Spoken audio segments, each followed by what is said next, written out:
Amen. Praise the Lord. Glory to God. Good morning. Good afternoon, good evening sa ibang mga lugar. So, happy Mother's Day. So, salamat sa mga nanay na nagkanta kanina para sa Panginoon. 2 Corinthians chapter 5, verse 10. Okay, nakita nyo, basahin natin ang sabay-sabay. 2 Corinthians chapter 5, verse 10, read, begin. For we must all appear before the judgment seat of Christ, that everyone may receive the things done in his body according to that he hath done, whether it be good or bad. Let us go to the Lord in prayer. Our God, our Father in heaven, maraming salamat po sa araw na to. Salamat po sa inyong salita. Salamat sa awitin. Salamat sa mga nanay. Pagpalaan niyo po ang mga mothers. Bless the mothers, O God, yes, sa BMC, maging sa all over the world. Give them safety, protection, blessing, and good health. At salamat sa kanilang mga buhay. Pagpalaan niyo ang salita na mahayag. Tulungan niyo po ako. Sa isang sarili wala akong magagawa. Make me a channel of blessing. Bless mo dito sa on-site, may sa online. Sweet Holy Spirit, gabay mo kami. Thank you sa pangalan po ng Jesus. Amen. Okay, ang title ngayon ay The Judgment Seat of Christ. The Judgment Seat of Christ. Ang Judgment Seat of Christ, ito ay sa mga saved. Sa mga saved. Kaya dito, saved by grace through faith. Alam natin yung Ephesians chapter 2, verse 8 and 9, for by grace are you saved through faith through our Lord Jesus Christ. And we are saved by hope. Hope kay Lord Jesus Christ. Romans 8:24, we are saved by hope. Siyempre, ating pag-asa ay ang Panginoon Jesus, kaya maligtas tayo sa pag-asa natin sa Panginoon. We are saved by believing in Lord Jesus Christ. Alam natin in John 3:15, whosoever believeth in Him, in Jesus, will have eternal life. Alam natin yung John 3:16, memorize natin. For God so loved the world that He gave His only begotten Son, that whosoever believeth in Him, in Jesus Christ, should not perish in hell, but have everlasting life or eternal life in third heaven. Okay? So ang verse 7, James chapter 5, verse 18 o 19 yan, the heaven that gave rain. Ang second heaven, ito yung Matthew 24, verse 29, kung ikaw makamali, the stars fall down from heaven. Ang second heaven, ito yung Milky Way, galaxy, sun, moon, stars. Yan ang second heaven. Ang yung third heaven, 2 Corinthians chapter 12, verse 1 to 4, the abode of God, doon nakatira ang Diyos. So, salamat tayo sa Panginoon na by believing Jesus Christ, we are saved by grace through faith. Ang acronym ng faith, F-A-I-T-H, forsaking all, I trust Him. F-A-I-T-H, forsaking all, I trust Him. I trust God. So faith rin. At ang mababaw na maintindihan yung faith ay yung ang faith ay yung upo ka sa upuan, di ba? Upo ka sa, di ba? Ay, pera man na Sir Pina. Ang faith ay yung bigat mo ay ibigay mo sa upuan. Ibig sabihin ay pag nakaupo ka, no? Pag nakaupo ka, so lahat ng bigat pag nakaupo ka ay dun sa upuan.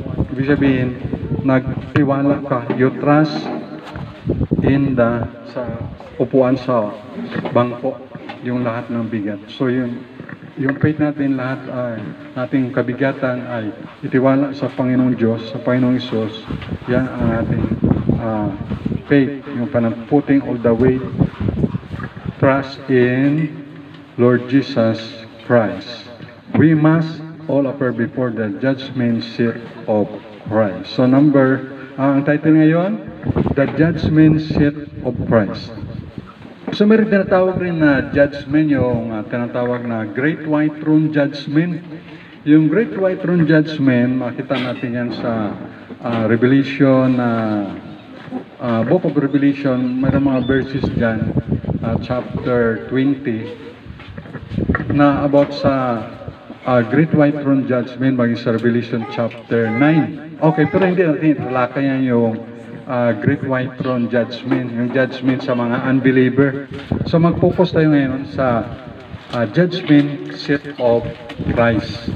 So, mayroong dalawang klaseng judgment, yung Great White Throne Judgment at judgment seat of Christ. So, ang ating talakayin ngayon ay yung judgment seat of Christ lang. Focus lang tayo sa mga believers, sa mga manampalataya, sa followers, believers of the Lord Jesus Christ. Judgment seat of Christ. Yan lang muna para hindi tayo malilito kay may mga judgment kasi sa unbeliever, may judgment man sa mga believers. So, tayo ngayon, judgment lang tayo sa mga believers. Okay? So, judgment seat of Christ, number 1, we must all appear. We must all appear. Tayo ay lahat ay haharap. Yan. Yung we dito ay yung mga ligtas tayo ito. Alam niyo ba na mayroong 7 klase na dito sa Bible na ang save ay tinatawag. Halimbawa, yung tawag sa ligtas ay save.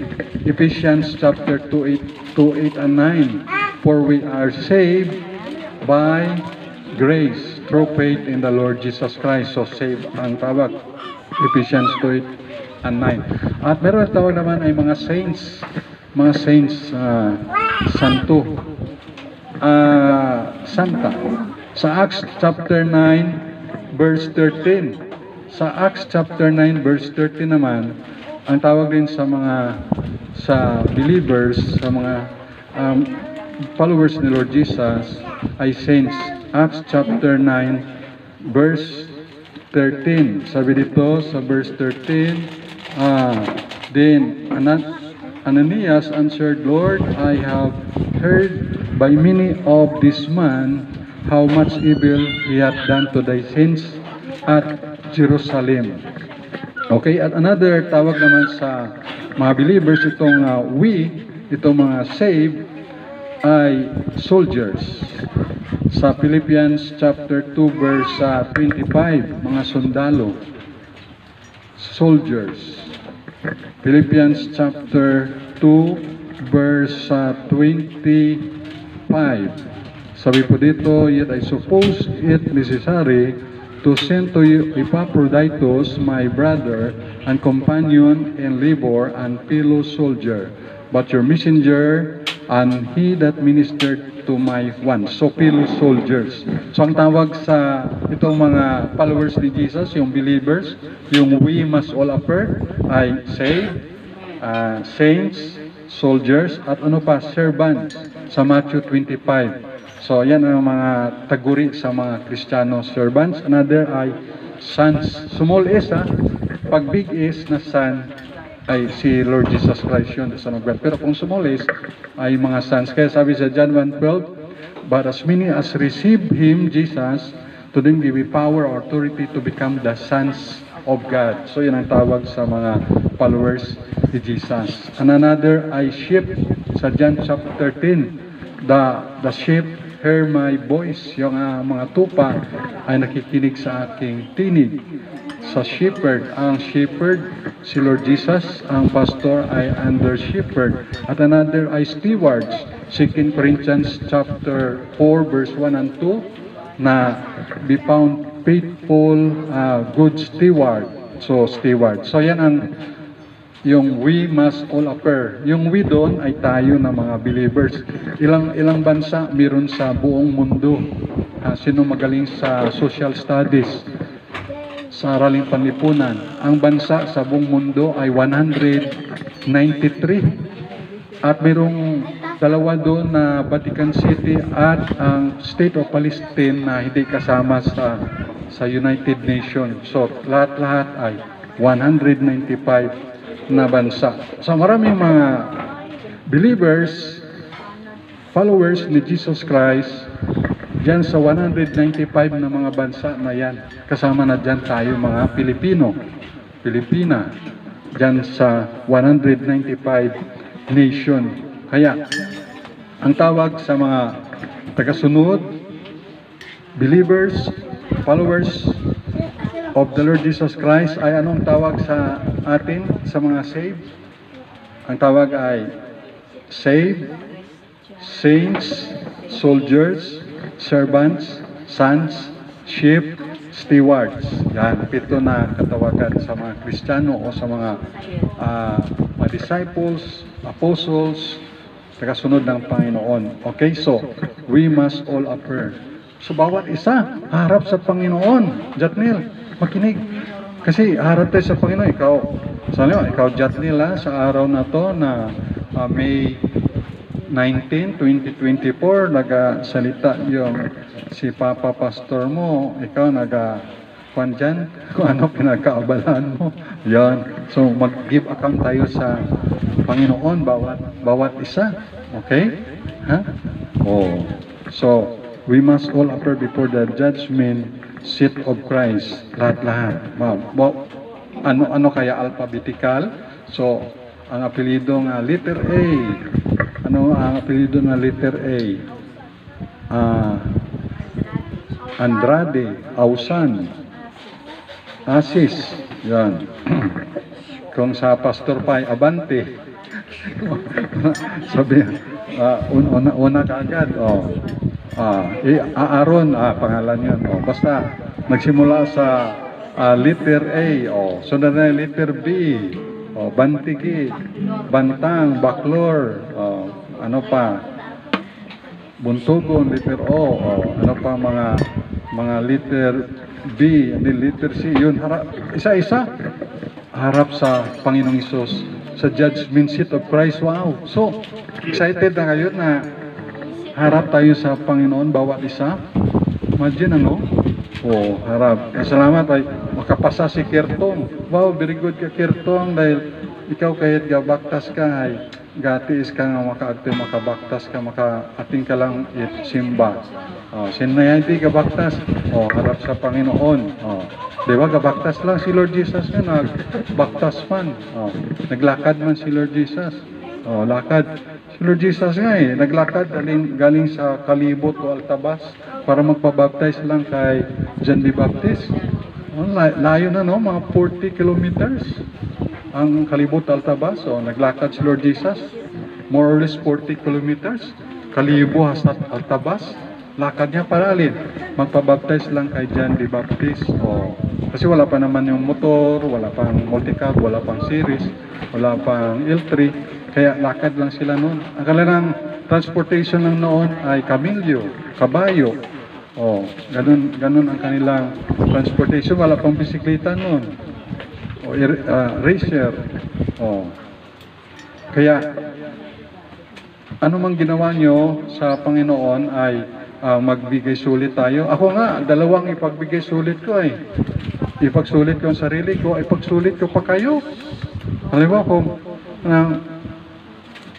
pati bawat isa nyo, ipagsulit ko, bakit hindi mo inayos yung buhay nito ni Hana, ni Jomar? Bakit hindi ka man lang nag-advise sa kanila na ganito? 2 ipagbigay sulit ko. Mabuti kayo, sarili nyo lang. Kaya ako, ng 2, halimbawa kung may membro na pasaway at hindi ko ginwarningan sa salita ng Panginoon, ipagbigay sulit ko pa yun. Pero kung lahat ay masunurin, ay di very good ay kung pasaway, di kuhan ko pa yun sa Panginoon, kuhan ko pa yun ang tawag karon, yung ang pasanin ko pa yun, ayun. So, behave para hindi kayo ipagbigay sulit na pasado agad kayo. Siyempre, tayong ginawa ng Panginoon dito na under shepherd. So, we must all appear before the judgment seat of Christ. So, excited na kayo na harap tayo sa Panginoon? Isa-isa? Isa-isa tayong harap sa Panginoon? So, dapat tayo maging excited tayo, harap sa Panginoon, at siyempre, inaayos natin ating mga buhay. Bagamat tayo yung mga marumi, makasalanan, pero situate na inaayos natin ating buhay na mapalapit sa Panginoon. Kasi kung makasalanan tayo at lalayo pa sa Panginoon, pride yun. Pero kung makasalanan tayo at lalapit tayo sa Panginoon, humility yun eh, di ba? Ay, magsalanan ako, Panginoon. Then magsalanan ako, lalapit ako sa iyo, Panginoon. So, humility, nagpakumbaba ka pa. Tama, no? Kasi kung magsalanan na nga tayo, tapos lalayo pa sa Panginoon, ay, panayon, kayabangan, pride yun. Pero kung masalanan tayo, mahina tayo, marumi tayo, Panginoon, mahina ako, marumi, masalanan ako, lapit ako sa iyo, Panginoon. So, naging humble pa tayo, meron tayong humility, meron pa tayo sa Panginoon na puso na mapagpakumaba. O, come unto me, sabi ni Jesus, kayo ba, mga nanay, nabibigatang luba? Sabi ng Matthew 11:28 to 30, come unto me, all ye that labor and are heavy laden, and I will give you rest.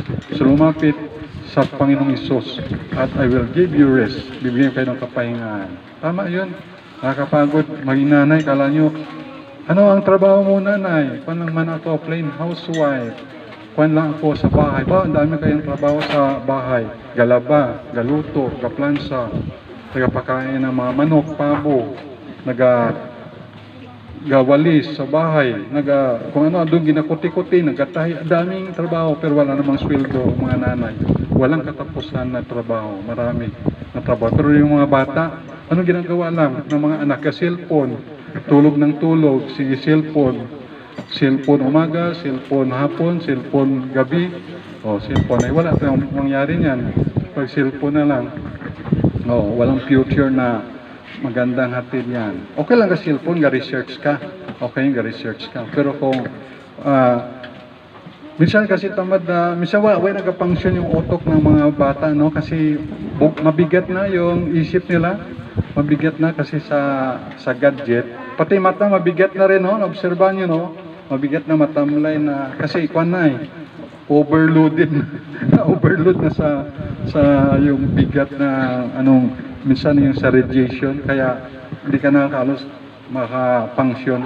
Yan. Pero kung active body exercise, active body, yan ang malaga. Okay?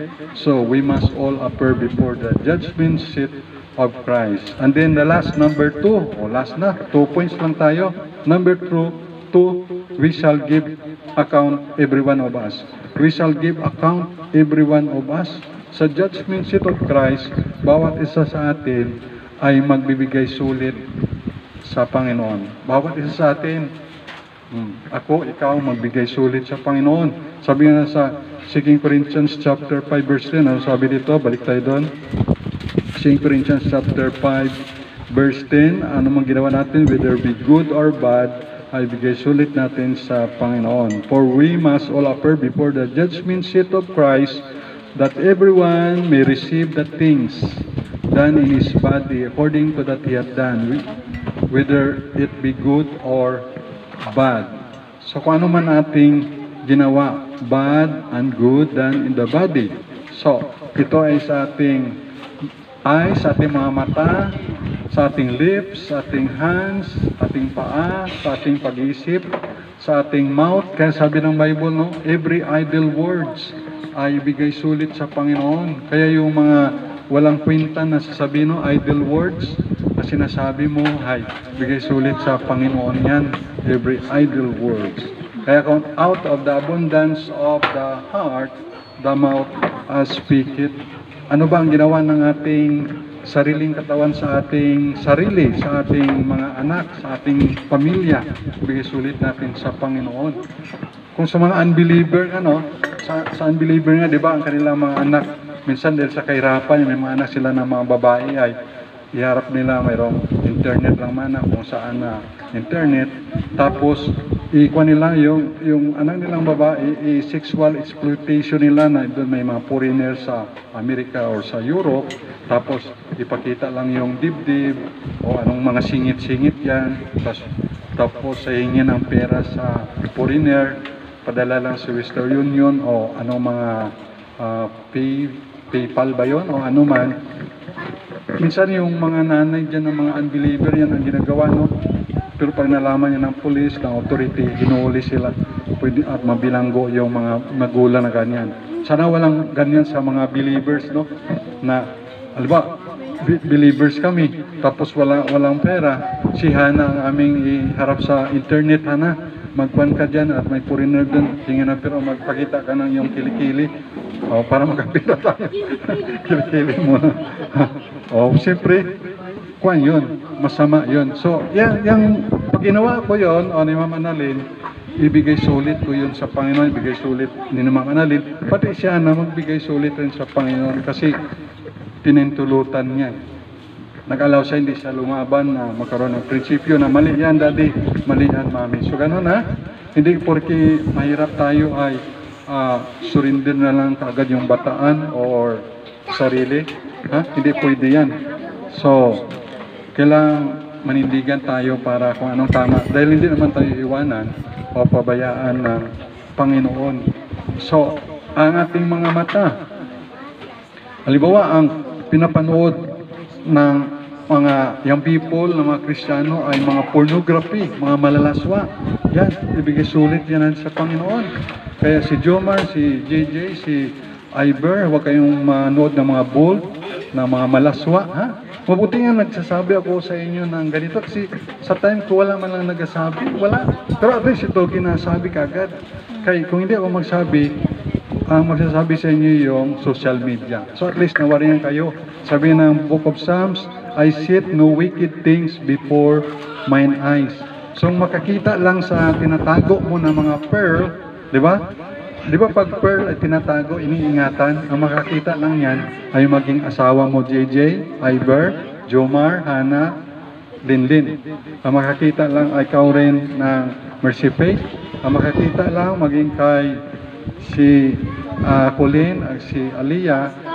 Ang makakita lang sa pinakatatago, pinakiingatan nyo na integridad nyo, na purity nyo ay yung partner nyo lang in the future. Ha? Hindi pwede pakita-kita kung kanino, ano yun. Mamaya pag kita ang pusod mo, may nagamotor na lalaki, tapos nagalakad ka sa kalsada, tapos nakita ang ikli ng damit mo, tapos kita ang pusod mo, sabihin ng lalaki, ano yan ni? Tinitinda ba yan ni? So di, mapahiya pa ikaw. Di ba? So itago yung doorbell, kasi baka pwede sausawan yan ng suka yung pusod mo. So itago yan, mga ganyan. Okay? Mga Muslim nga, grabe ang kanilang standard mga Muslim, no? Tabon sa ulo, tabon dito, pati hanggang sa paa, tabon, talaga, standard, mataas ang standard nila, nagtago talaga ang katawan, hindi ini-expose. Yan. So, ingatan nyo yan. So, ano mang ginawa natin sa ating katawan, lalo sa mga bata, no? Sabi ng Book of sa Leviticus ay huwag maglagay ng tato. Dito yan sa aking panay. Mayroon ako dito kodigo about sa magtato. Huwag maglagay ng tato. Sa Leviticus, mga importanteng verses kasi sinusulat ko. Leviticus chapter 9, yung about sa tato, yan, iba siguro ko pa na papel,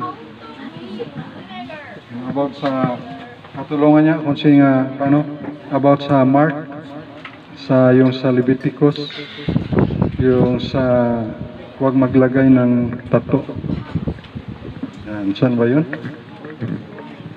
Dami kasi mga importante na mga dito, mga verses, na huwag maglagay ng tato. Yan. Yan, sana hindi ko makita. Yan. Nari lang. Yan, praise the Lord. Leviticus 19:28. Leviticus 19:28. Salamat, Brother Jomar. You shall not make any cuttings in your place where the dead, nor print any marks upon you, I am the Lord. So wag maglagay ng marka sa inyong mga katawan. Kaya wag tayong maggaya sa mga artista, mga rock singer, or mga NBA o PBA player na may mga tattoo. So wag maglagay. Kasi pag sanay na kasi yung tao na maglagay ng mga tattoo, madali na lang yan sila magpatato, magpalagay ng siksik sa noo at saka sa kanang kamay. Yan, pag nataktakan ng siksik yan, sa diablo na yan, pag-aari na. So, kahit ang ating mga kamay, anong ginagawa nating mga kamay, ang ating mga lips, ano sinasabi, ating mga paa, ang ating iniisip, at sa anong ginagawa natin sa ating pamilya, sa ating mga anak ay bigay sulit. Also, kung ano man ginawa na good, the same also sa yung lips, katulad sa mga lips kanina na mga mother ay ginamit nila, kumanta sila sa Panginoon. Nag-render sila ng awitin para sa Panginoon. Anong title noon kanina? Gang? Ano title noon inawit nyo? Ang mga nanay? How great thou art. So, yung lips nila, ginamit nila sa pagkanta sa Panginoon. Di ba kakanta nga tayo sa mga video okay, no? May score pa yan. How much more dito ay gamitin mo sa Panginoon. Amen? Ating mouth, lips, hands, eyes, sa pagbasa ng Bible, sa pagbasa, sa pakinig, ating tinga, pakinig ng salita ng Diyos, ating iniisip, ang ating para sa ating mga anak. Tulad sa ginagawa ni Heidi sa kanyang mga apo, dinadala dito sa panimbahon, yan, malaking bagay yan na mayroong reward sa Panginoon, sa pamilya natin. So, good na ginawa mo sa iyong mga kamay, yung mga kamay mo ay gahugas ka ng plato, gahugas ka gulay, galuto ka para sa pagkain natin ngayon, para sa physical food natin, bigay ka ng offering. May nakita ko nga verse nga ito nga sa Bible nga, kung sa mga Israelites ba, pagharap kayo sa akin, sabi ng Panginoon, sabi niya kay Moses o kay Joshua yun na, don't face the Lord empty. So, ibig sabihin sa mga Hodyo, pag lumapit sila sa Panginoon, at kung na nga sila lapit sa Panginoon, yung mga kalalakihan, mga panganay ay 3 times a year lang. Pagharap kayo sa Panginoon, don't face the Lord empty. Ibig sabihin, may dalagit sila na offering. Yun man ay tupa o baka. Anong requirement doon sa mga Hudyo? Kung i-apply doon sa sarili, ibig sabihin, pag harap tayo sa Panginoon, meron tayong offering. Ay wala naman tayong tupa o baka. So, true pera na lang. Sa ganyan, gagamitin na nyo na pambayad sa kuryente, sa tubig, sa pambilin pagkain natin, panggasolina. Okay? So, yun bro, ating mga offering. Pero yung iba naman, ginagamit naman ng ibang pastor yan na ibang motibo nila na makagain sila ng financial, monetary. Ginakuha naman nila yung mga membro, ginapilit na magbigay. So sa pilitan, hindi naman yan maganda yung ganun. So ang tao kasi, ang membro, ang Christian, pag nag-grow na yun sa Panginoon, kung saan loob na yun na magbibigay, kahit hindi ka na magsabi. Kasi pag nagbigay na ng membro, ng pastor yung sarili niya sa Panginoon, madali na lang yung ibigay yung laman ng bulsa o pitaka. Ganun yun. Okay? So, maintindihan natin na yung mga bagay na yun. Kasi yung iba kasi ay kanilang monopoly yung mga Bible verses for their personal gain. Mali naman yun. Nakita nyo ba doon sa Australia na yung pastor, si Mary Emmanuel, habang nag-preach siya ng Bible, ay bigla na lang siya inatake doon na may kutsilyo. Sinaksak siya, may cross siya, sagdang pero may injury siya, pero naka-recover siya, hindi naman siya namatay. Tapos, napanood ko naman kahapon, ga-preach naman yung sa Jesus, or ano yan, basta parang full gospel o born again church, na pastor na ang apelido niya ay Germany na Black American. Habang ga-preach siya, bigla may pumasok naman doon na Black American din, na nakapatay na siya 1 hour ago doon sa relatives niya, sa kanila. Pumasok siya, may basiga drug addict.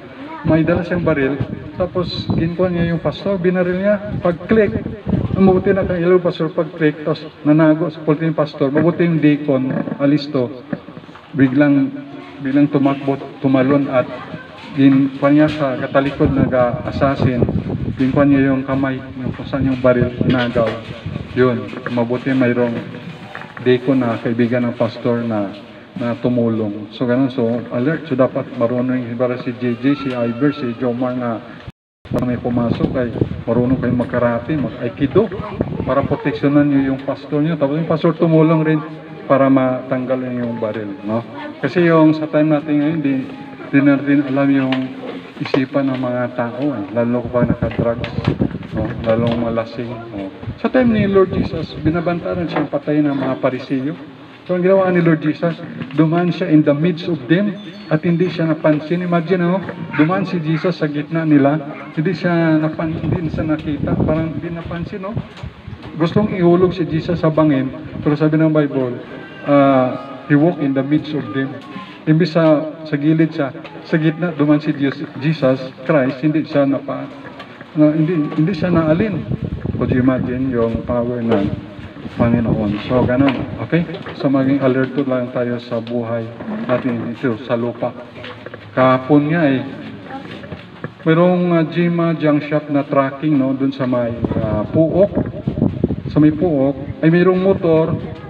Sabi doon sa balita, ay yung motor na yon ay siyempre nag-aagaw ng linya. So, ang ginawa ng Jima tracking, umiwas. So, pag-iwas niya, mayroon naman siyang kasunod na multicab na black. Siyempre, pag nag-minor ka, pag iwas ka sa motor, yung mabilis naman yung multicab, binunggaban yung Jima tracking na junk shop, Jima junk shop tracking. Medyo help, malaki pa sa help ng konti, nabunggaban di, basag yung windshield ng multicab. At pati rin, may mga injury rin, mga 4 sila may injury. No? So, dapat madahan rin kayo sa pagdadrive. Batayan ko nga kayo sa Bombo Radio, no? Dito sa Pilipinas, for 1 year, no? 12,000 ang namatay sa road accident all over the Philippines. Kaya 12,000 dahil sa... Malalaki lang yun, 12,000. Grabe ang aksidente pala dito sa buong Pilipinas sa road accident. So dapat kita talaga ay, sabi nga direct ay 3-meter distance kung kasunod ka sa salakyan. 3-meter distance kid. Kaya dapat alert to get sa preno at siyempre pa nagpreno dapat ay malayo ka para kasi kahit ang isip mo gusto mo magpreno pero hindi mo makontrol yung makina kasi mabilis yan. Gusto mo preno, kailang yung makina ayaw magpreno agad kasi takbo yan ang makina lalo ka nakakwarta o tersira. Yan. So, yan ang mga bagay na dito na nangyari sa ating mundo. So, kung ano mang good na ginawa natin sa ating lips, mouth, eyes, hands, feet, sabi ng Bible, your labor in the Lord is not in vain. Kaya pag, ano pa ang pwede magawa sa Panginoon? Gakanta, special number. Kaya sunod, mga young people, special number. Nagaturo ka sa Sunday school. Ikaw ay galuto, ikaw ay ga-drive. Ga-drive. Si Mami Linya, gusto mag-attend dito, kailangan ay sa Washington pa ako magsundo ay siyempre sunduin rin doon dapat, so alanganin na oras talaga. So ga-drive, ga-hatid, and then ga-preach. Ano pang ginagawa para sa Panginoon, no? Sa gatulong sa misyon, no? Nagpadala tayo ng foreign missionary na tulong natin. Nakapadala tayo within this month by the grace of God.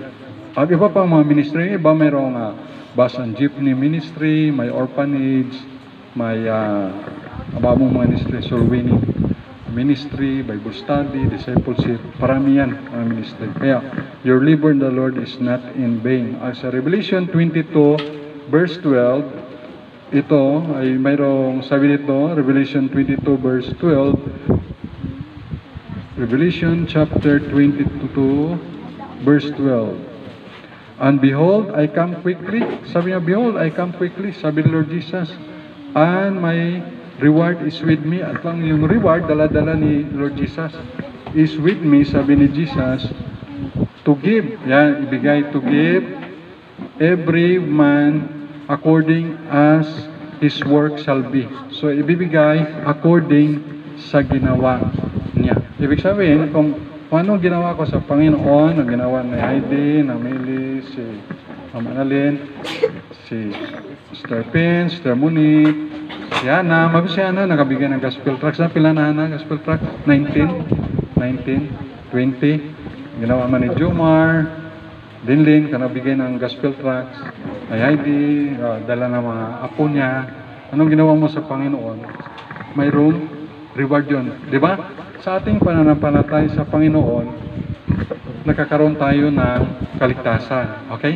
Sa atin namang paggawa, magkaroon tayo ng gantimpala. Okay? Sa ating pag-work, di ba kung ga-work ka, may sweldo, di ba? Ga-work, stermonit, sa diplit, may sweldo, ga-work. Di ba? Ga-work. Oh.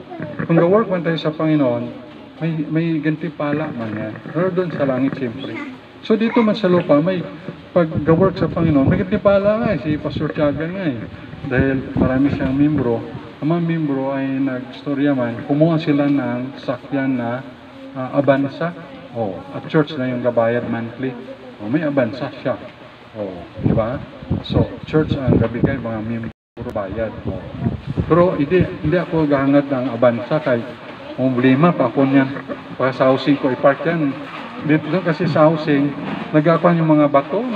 Nakarang gabi, may naghagis ng bato sa bubong.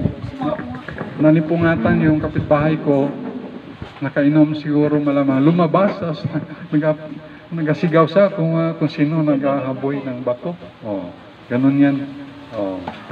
Kaya, salamat tayo sa Panginoon. Maging kontento na lang kung ano meron tayo. So yan yung mga reward dito sa lupa. May reward. Dati nga pag hatid sundo ko sa nanay sa Laguna ay naguluhan niya ako ng t-shirt.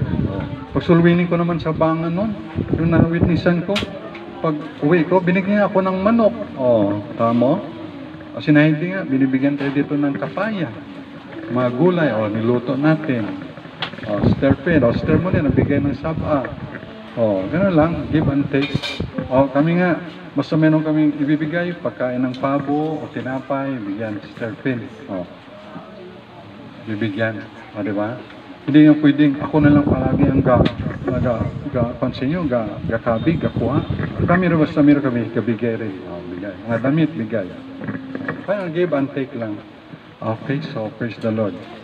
Okay, kakain natin ng physical food. So, the judgment seat of Christ. Ang judgment seat of Christ, number 1, we must all appear. Bawat isa. Number 2, we shall give account every one of us. Okay, so, ingatan din natin ang atong sarili na whether good or bad magawa na sa katawan, ating gagawin lang yung mga good things sa ating katawan para sa Panginoon na paglilingkod. Okay? At sabang malakas pa ang katawan, gamitin lang natin sa Panginoon ang ating katawan sa paglilingkod, kalakasan. Yung mga sundalo nga, ginagamit nilang katawan nila para sa pagdepensa sa ating bansa. Pero nakalungkot, graduate sa PMA, pagtungtong pa lang sa Mindanao, inambos, patay agad. Sayang, no? Pa naman yun, mga second lieutenant, imagine, no? So katawan nila ay pinapagamit nila sa gobyerno. Ay tayo naman, katawan natin, pinapagamit sa paglilingkod sa Panginoon, sa pag-worship sa Panginoon. Okay? Tayo mag-pray. Our God, our Father in Heaven, maraming salamat po sa inyong salita. Salamat na po na in the future, mayroong judgment seat of Christ. Mayroong judgment, paghukom. Naharap kami bawat isa sa upuan ng Panginoon Kristo. At lahat kami bawat isa ay harap. At ano bang ginawa ng bawat isa sa amin ay mabigay sulit namin sa inyo, Panginoong Isus. Yan man ay mabuti o masama. So ngayon, tulungan mo kami, O Diyos, na maging mabuti ang aming gagawin para hindi kami mahiya pagharap sa inyo sa future, Panginoong Isus. Tulungan niyo kami na magawa namin ang mga kabutihan para sa paglilingkod sa inyo, Panginoon. Dahil ito ay may karampatang gantimpala. Ang aming panampalataya ay nagkaroon kami ng kaligtasan na biyaya mo, Panginoong Diyos, sa pangitan ng Panginoong Diyos. At habang kami ligtas, kami naman ay magawa kami dahil ligtas na kami para naman sa gantimpala. So, maging always abounding in the work of the Lord kami. So, tulungan niyo po ang bawat isa na nandito, O Diyos. Kayo po mag-bless sa pangailangan ng bawat isa, ito man ay spiritual, material, financial. Kayo rin po ang mag-bless sa aming bansa, sa Pilipinas, at yung West Philippine Sea, Panginoon, ay huwag maagaw ng China. Ito ay maproteksyonan at manatili na ito sa Pilipinas, Panginoon. We pray rin ang giyera sa Ukraine, sa Russia, sa Israel, sa Palestine matapos na rin. Ang salvation ng mga Muslim, Arab at mga Jewish people na they will hear the gospel and believe and repent of their sins and receive by faith Jesus Christ as their Lord and Savior.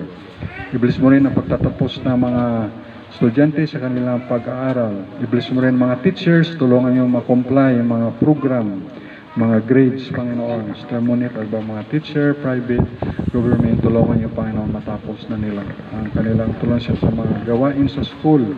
At we pray, Panginoon, magkaroon ng sa mga graduation, ang financial provision sa mga magulang. Makagraduate yung mga sa grade 10 at sa college, sa grade 6, tulungan nyo, Panginoon. We pray na rin, Heavenly Father, na magkaroon ng ulan, kayo po magpadala ng ulan dito sa Pilipinas. We pray man si Brother Bo, ingatan mo, makauwi siya by second week ng June. Ingatan dyan sa Rizal Province, safety, protection. Brother Edgar, healing rin. Si Sia, Godelman. Si Namili, Godel rin sa kanyang katawan, sa kanyang mga Panginoon. Ganun sa kanyang mga apo, mga anak, salvation. We pray rin si Julian, si Vanessa. Ingatan mo sa Laguna. Desire ni Vanessa, magkaanak. We pray rin kayo magkaloob. Kay Day, kay Ma'am Arlene, Ruby, Lauren, kay Panginoon. We pray rin, Panginoon, Pablo. We pray rin, Panginoon, yung mga missionary, evangelist, pastor na mga tapat sa inyo. Pagpalaan nyo rin, Panginoon. Ingatan. Salamat po ng marami. Pagpalaan Pastor Yuli, Jordan, Pastor James, Nabli, Pastor Tiagan, Pastor Gambito, Pastor Errol, Pastor Manny, i-bless mo po na iba pa mga pastor, hindi ko nabanggit. Pastor Kasong, i-bless mo rin, Panginoon. Salamat po, Diyos. Total hearing recovery kay Pastor Bugsman, Panginoon. Si Fritz, ang kanyang injury sa paa, Panginoon. We pray rin, Panginoon, mga nag-travel by bus, by plane, by sa barko, sa motor, tricycle, multicab, Panginoon, jeepney, dahil dito pala, Panginoon, sa Pilipinas, 12,000 na namatay every year. So we pray, Panginoon, matulungan nyo, maging responsable yung mga driver, Panginoon, sa magpatakbo ng mga sasakyan, maging maingat, maging madahan, Panginoon. Wala niyo rin, Panginoon, financial provision kay Dino, kay Mila, sa kanilang mga loan, maging kay Esther, Monique, mabawi na yung kanyang may pasan, Panginoon, kay Dino, at in God's time, katrabaho within Aklan, Kalibo, Panginoon, para maka-pian-pian siya ng financial needs. Ganun o Diyos, si Linlin, si Joma, ganun o Diyos kay Hannah, kay JJ, tulungan nyo, may si Caitlin, si Cathy, Kertong, Rilankin, DKJ, Jan Lister sa kanilang pag-aaral, tulungan nyo, Panginoon. Refer si Papaw, trabaho para sa kanilang kalooban mo, magandang trabaho kayo nga makaloob, matyagaan niyo muna, Panginoon, yung sa Katiklan. We pray rin, Panginoon, sa Manalin, tulungan niyo rin. Kami mga estudyante, ganun na Diyos sa Teacher Chilinto, mga sponsor, at mga magulang participant na bless mo, mga si Natasha, kaya na sponsor, bless mo, Panginoon. Bless mo yung Panginoon, pangailangan ng Christ Baptist Mission Church na lupa, second floor sa housing. Ganun ng Diyos yung return na ng kalooban mo, guidance mo sa aming leading, Panginoon, sa CBMC. At iba pa, Panginoon, mga prayer, hindi nabanggit. Si Heidi, patunay na lakas sa kanya. Again, kay Stimunit, kay Siyaman, Godel, kay Stelpin sa kanyang mga paa, Panginoon. Salamat ng marami at si Mercy Faith. Tulungan niyo rin sila. Siya sa pag-aaral. Kanyang mama rin. Kanyang kapatid rin. Bless mo rin, Panginoon. Bless mo ang bawat isa amin, maging aming mga government leader. President Bongbong, Vice President Sara, si Governor Miraflores, si Vice Governor Kimpo, maging si Mayor Juris, Vice Mayor Cynthia, mga councilor, pagpalain niyo sa mga kapitan. We pray, gabayan mo, Panginoon, aming bansa. Kayo ang mauna, kayo rin magpadala ng ulan, Panginoon, dito sa Aklan at ilayo sa mga kalamito. I-bless mo aming giving, i-bless mo yung Panginoon aming physical food. Thank you sa lahat-lahat. In Jesus Christ's name, Amen. Amen. God bless us all. Bye-bye.